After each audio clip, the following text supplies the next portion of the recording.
नमस्कार प्रेक्षक, मराठी महाराष्ट्रामध्ये आपल्या सगळ्यांचं स्वागत आहे. मी संग्राम. ज्ञानदादा मल्टीस्टेट आणि माननीय आदरणीय सन्माननीय सुरेश कुटे आणि महोदया अर्चना कुटे. सुरेश कुटे येतात, सलाम ठोकतात आणि निघून जातात. पैसे द्यायचं नाव नाही.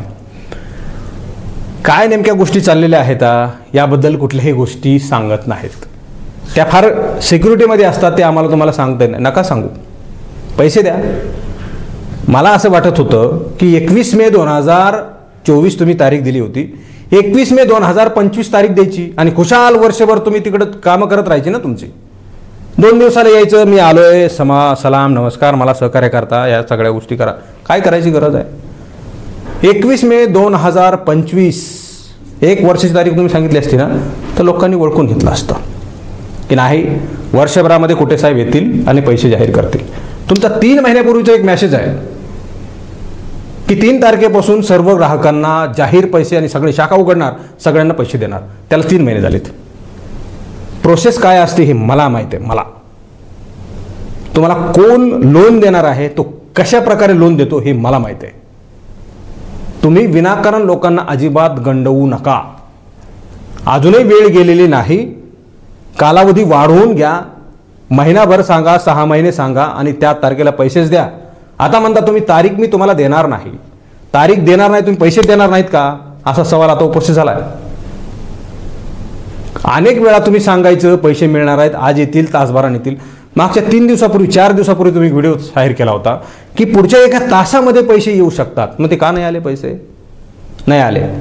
शिष्टमंडळाला आम्ही सगळे पुरावे दाखवतो. शिष्टमंडळ ते काय सुप्रीम कोर्टाने नेमलंय का? कोणत्या न्यायालयाने नेमलंय का? कुठल्या RBIने नेमलंय का शिष्टमंडळ? कोणता PhD झालेला शिष्टमंडळ असलेलं एखादा तिथं समितीचा अध्यक्ष आहे शिष्टमंडळाचं आम्हाला सांगता तुम्ही. आम्ही शिष्टमंडळ कोण आहे? कोण आहे शिष्टमंडळ? शिष्टमंडळ हे तुमचंच आहे आणि तुम्ही त्यांना पुरावे दाखवणार, ते तिकडेच घेऊन फिरणार. काय संबंध शिष्टमंडळाचा? पैसे तुम्हाला शिष्टमंडळात विचारून ठेवले होते का?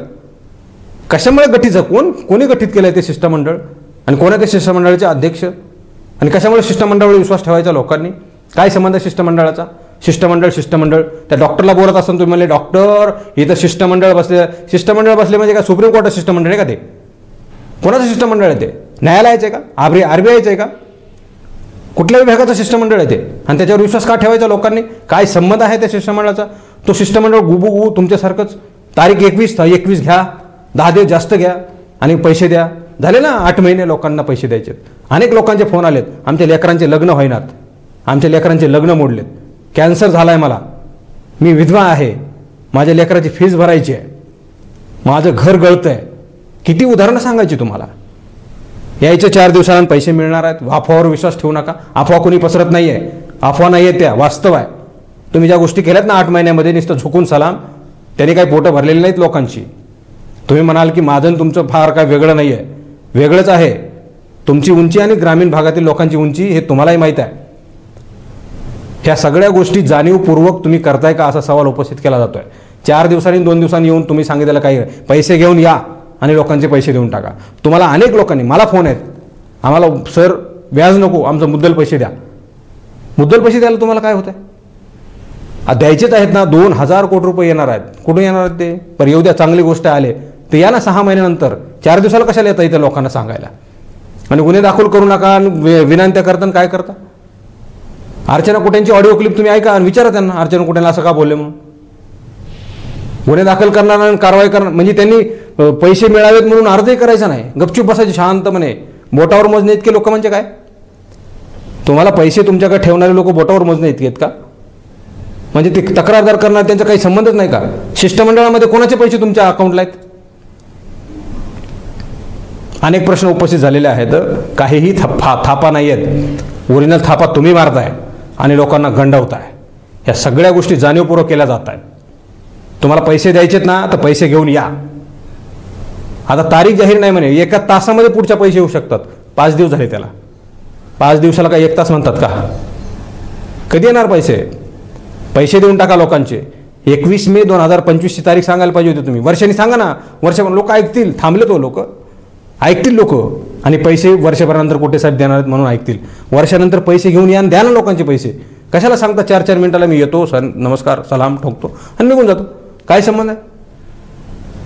अशा गोष्टी सगळ्या सहन केलेल्या आहेत आणि तुमच्यामुळे छोट्या मोठ्या बँका पळून गेल्यात होत्या. तुमच्या नावाखाली आम्ही ज्ञानामध्ये पैसे ठेवले होते ती बुडाली, आता आम्ही कुठून द्यावे पैसे सगळे लोकांचे द्या आणि बँका बाकीचे सुरू करून टाका. कोणाकोणाचे तुमच्या बँकेमध्ये पैसे आहेत त्या सगळे लोकांचे पैसे द्या. आणि तुमच्यावर संताप व्यक्त करण्याचे एकच कारण आहे, तुम्ही ज्या ज्या लोकांनी तुम्हाला दम दिला, टक्केवारी दिली, त्या लोकांना पैसे दिलेत तुम्ही, अशी माहिती आहे. पुरावे जोपर्यंत देत नाहीत ना तोपर्यंत पुरावे येऊ द्या एकदा कोणाला तुम्ही पैसे दिले आहेत. सगळी गोष्ट आणि सगळी माहिती काढणं सुरू आहे. तुम्ही कोणाकोणाला पैसे दिलेत आणि कोणाकोणाला नाही दिले या सगळ्या गोष्टी फक्त एकदा हस्तगत होऊ द्या, मग जाहीरपणे बोलतो. मित्रांनो, या सगळ्या गोष्टी फार चुकीच्या आहेत. आम्ही नेहमी कुटे ग्रुपच्या पाठीमागं राहिलेलो आहेत.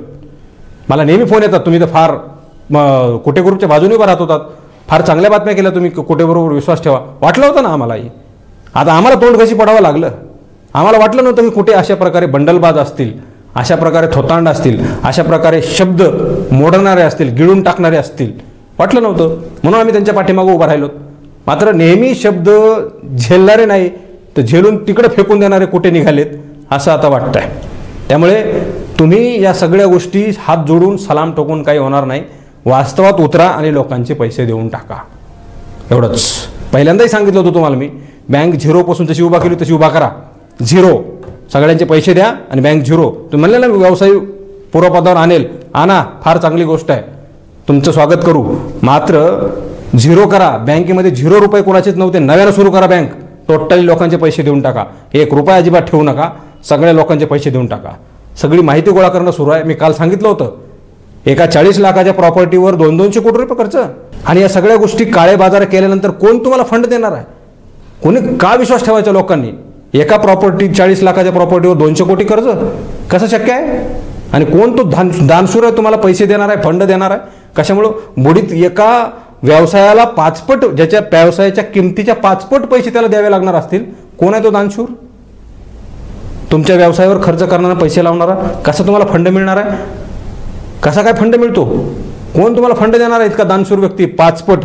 एका व्यवसायाची 100 रुपये किंमत आहे आणि त्याच्यावर 500 कर्ज आहे आणि तरी तो व्यवसाय खरेदी करणार, असं काय बेनिफिट आहे? सोन्याचे काय अंडे निघतात का कंपनीमधून? कसं शक्य आहे? शक्य नाही आहे. त्यामुळे येणाऱ्या काळामध्ये लवकरात लवकर लोकांचे पैसे देऊन टाका, तळतळात घेऊ नका. लोकांचे सगळे पैसे वापस देऊन टाका, एवढंच. धन्यवाद.